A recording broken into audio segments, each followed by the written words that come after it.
In a quiet corner of the Sunflower Hills retirement home, a special group of residents lived. They were a diverse bunch coming from various corners of the world. Some spoke English fluently, while others communicated in their native languages. Yet, their shared love for gardening would prove to be the universal language that connected them all. It began one spring morning when Sarah, a retired botanist with a keen green thumb, suggested the idea of creating a community garden. Her eyes sparkled with enthusiasm as she addressed her fellow residents during a gathering in the common room. "Let's cultivate a place of beauty, growth, and memories right here in our own backyard," she said. The idea resonated with many, and soon a motley crew of retirees with different linguistic backgrounds and life stories gathered in the small garden area behind the home. Sarah, armed with her gardening expertise, led the way.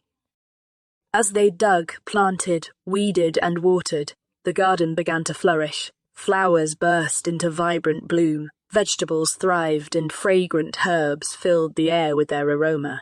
But it wasn't just about the plants. It was about the stories that flourished alongside them.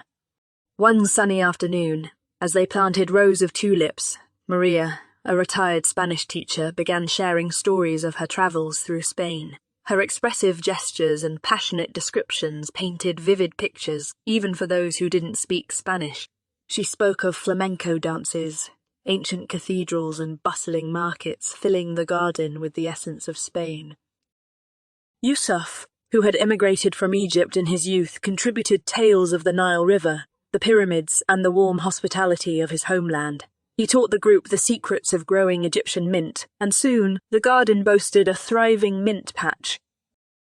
Mr. Tanaka, a retired chef from Japan, added his own touch, cultivating a corner with Japanese cherry blossoms and a small tea garden. He conducted tea ceremonies for the group, and soon sipping tea under the blossoms became a cherished ritual. As the seasons turned, the residents not only nurtured the garden but also each other. They picked up words and phrases from each other's languages, often resorting to gestures and drawings when words failed them.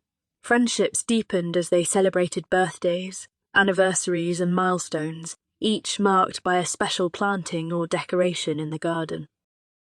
The garden became a sanctuary, a place where laughter and camaraderie transcended the limitations of language. It was a testament to the power of shared dreams and the beauty of diversity. Their age and linguistic differences no longer mattered. They were united by a common purpose and the joy of tending to the earth together. And so, as the years passed, the Sunflower Hills retirement home's garden blossomed not only with flowers and vegetables, but also with the memories and stories of its remarkable residents. It stood as a living testament to the beauty of sharing, growth, and the enduring bonds that can be formed when people from different walks of life come together with a common goal and an open heart.